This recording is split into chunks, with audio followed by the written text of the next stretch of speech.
Hi, folks. Taking a scan across our planet for a moment. Thinking about nations and organisations, they're grappling more and more with some of the complexity that's ever increasing. Political leaders are rapidly evaluated around their leadership and how effective they are, and often taken out of those leadership roles. Teams are rapidly formed, and yet just as rapidly they're disbanded, even before they get a chance to deliver on the projects that they've been formed for. We read about icebergs. We read about icebergs are melting. We hear about it. As we walk through the foyers of our institutions and stand waiting for meetings to occur, as we walk down the streets of our shopping areas, and as we walk through our shopping malls, looking into the eyes of people who are walking through there, many of them are frozen, disconnected from their emotional self, from their purpose, from the realness that sits within them. You know the ones, you've probably seen them just as well as I have, as you look into their eyes.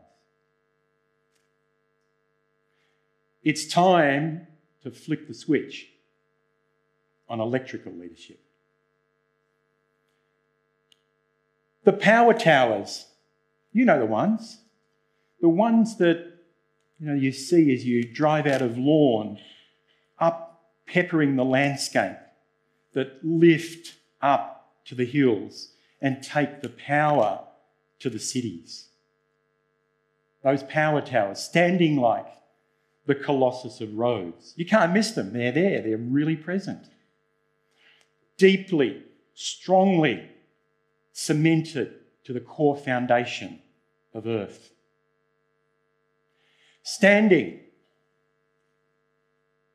holding the power in their hands, and yet realising that standing alone won't deliver their objective and the task that they're put there for. Each one of them needs each other to be powerful and to deliver on what their real task is, to illuminate a city. By choice, they're there. This is the metaphor, the notion of electrical leadership. What does it take, though? What does it take for people to join or even be catalysed to join these almost like superheroes, the colossus of delivering power, delivering light and illumination? Maybe what it takes is to be in a profession that doesn't light you up. You don't get optimised, your energy doesn't get released. That it has impacts on your physical, mental and emotional well-being. It's almost like, you carry around a suitcase of the real you that's, wanting to jump out, and you're expecting someone to actually open the suitcase and say, oh, that's the real you. But the accountability for opening the suitcase is ours. Maybe it's something like that that challenges people to stand as one of those superstructures. Or it could be that you're in one of those teams, or you've worked with one of those teams. You know those crack teams that you've almost worked with for a year or so, and you've got the team really humming, and each one of them are connected to strong energy and purpose, and then all of a sudden there's a restructure. the team's disbanded. My experience of disappointment after having worked with a team like that was extraordinary. Until I realised that each of those individuals were then going to go off and head up another team to varying parts of the world. Asia, Asia Pacific, different areas, and some still here in Melbourne. Or people that might transform into becoming towers of power may come from organisations. Organisations that haven't quite yet understood that there's power and leadership coming from those people within the organisation or enterprise as distinct from just the normal chain of command. If people aren't valued for that leadership, that power and energy, they'll move on. You may know some of them, or you might be sitting next to one, or it may even be you. Or they may have realised that within that organisation, the organisation itself hasn't moved with the times, hasn't become adaptive enough to think about doing things differently from how they've always done it. They're caught up in the bastion of bureaucracy. Working with some thought leaders at Boston Harvard University in a notion that we call adaptive leadership. The leadership that's required to take organisations from that almost like doing things in the status quo to have enough capacity to think about doing things differently, to have the creativity and the almost like the courage to think about way things have been done but do them differently, to engage people in their creativity and diversity in order to make that happen, to work with some of the complex challenges, not the ones, everyday ones, because the technical solutions look after that stuff, but leaders who are courageous enough to optimise the energy within their organisation, to really get things humming. That was what we were working with in this conversation. Sometimes those leaders also need to be courageous enough to identify others within the organisation and almost like let them go because they're hindering and holding back the energy of the organisation. So let's go back. Let's go back to our picture here of really grounded, strong foundational towers of power.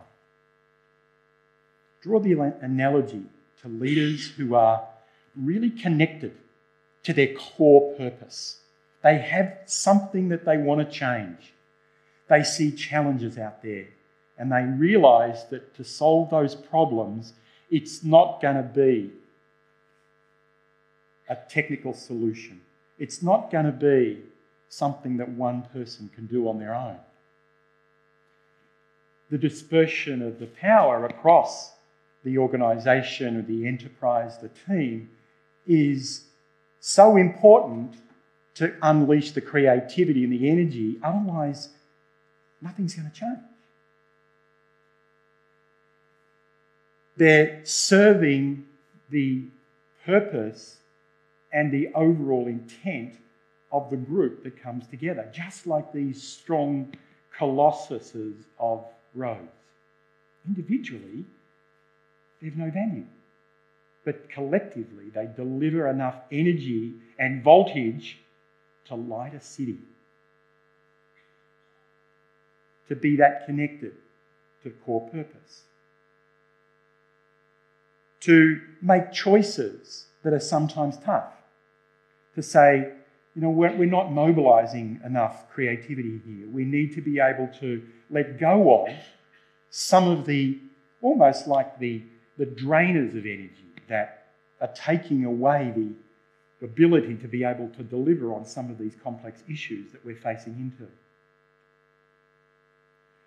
And it starts to open up a notion of when we're working as leaders, even though we have some strong connectivity to our core purpose, our authenticity, our realness, how do we mobilise the energy zippers? You know, those that go around and energise others, the ones that have a shared vision of what might be, of possibility, and are willing to utilise that energy to catalyse others.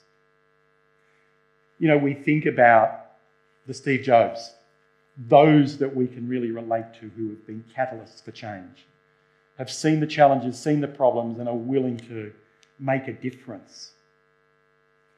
Alternatively, we might have, you know, the energy zappers, the ones that chew through the conduits of energy flow, the ones that want to maintain status quo, the ones that can work internally with an enterprise, but also sit within the external environment in the landscape. They have an investment in maintaining things as they are. So as leaders, we need to, when we're sitting within this network, we need to be able to scan across and look for the challenges, but not just the challenges, but the dangers, and be willing and strong enough, be rooted into our core purpose to withstand and be resilient to that change. So we talk about the electrical notion of leadership, being able to ignite others, to illuminate, and in order to create a change. What's the benefits if we start to think about this? It's really tapping into all of the things we already know. You know, the creativity of individuals, the diversity that sits within a flat structure where every other person values each other, because without them, they can't achieve the amazing results that we need to achieve that are sitting as challenges for us. It also opens up the possibility of working to build greater alliances. Let's hold our metaphor of electrical leadership, electric network, for a moment. Those of us who understand electricity, you have a strong electrical circuit working here. You have another really strong electrical circuit working here. Might be quite diverse in what they deliver to, but with the voltage capacity that's happening, if it's fully optimised, you can get a spark. Like an energy zipper or zip across to the other network, and before you know it, you have an arc. And then that starts to really release some of the potential and power that is absolutely awesome and amazing. Too different, but the absolute love child that is created from both those different networks has the possibility to create even greater change. That's some of the possibilities that I talk about and that we can embrace as people who work with the notion of networks. As we sit in the room here, we already know the power of a network. We know that because we wouldn't be here if we didn't. We tap into each other's ability to influence all the time. That is already current and present in this room. The other thing that's present in this room is, I believe, we have a joint concern about some of the challenges that we're facing into. Some of the speakers that we've had today already have spoken about some of those challenges, and the ones that are to come will speak more about them. So when we start to think about, we already have cognizance around this, what's the opportunity and the possibility that sits here for us when we think about electrical leadership and think about networks and the power to influence? You know, history tells us that for every challenge that humankind has faced, the leader emerges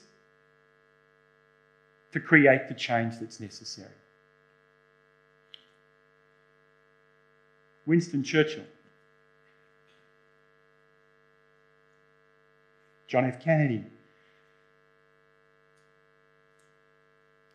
You know, Martin Luther King, before he gave his I Have a Dream speech, less than 10% of the US population was on board with him.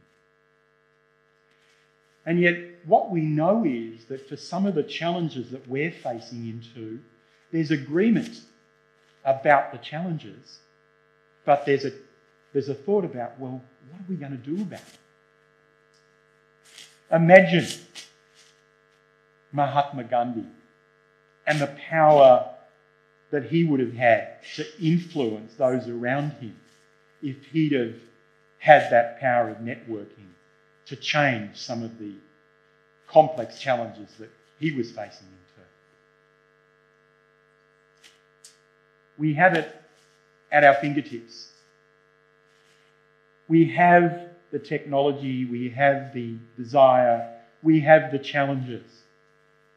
We have a joint understanding of what those challenges are. But my question that I sit with is, what's it going to take? What's it going to take for us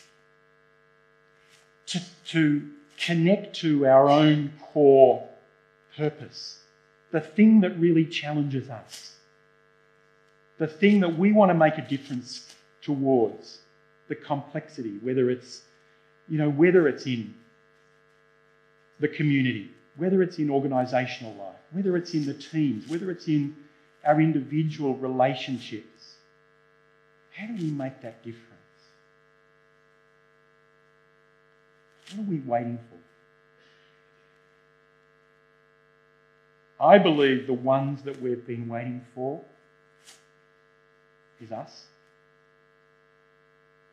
To actually start to think about, well, what have I got to do to flip the switch on electrical leadership in order to solve the complex and wicked challenges of the 21st century. Thank you, ladies.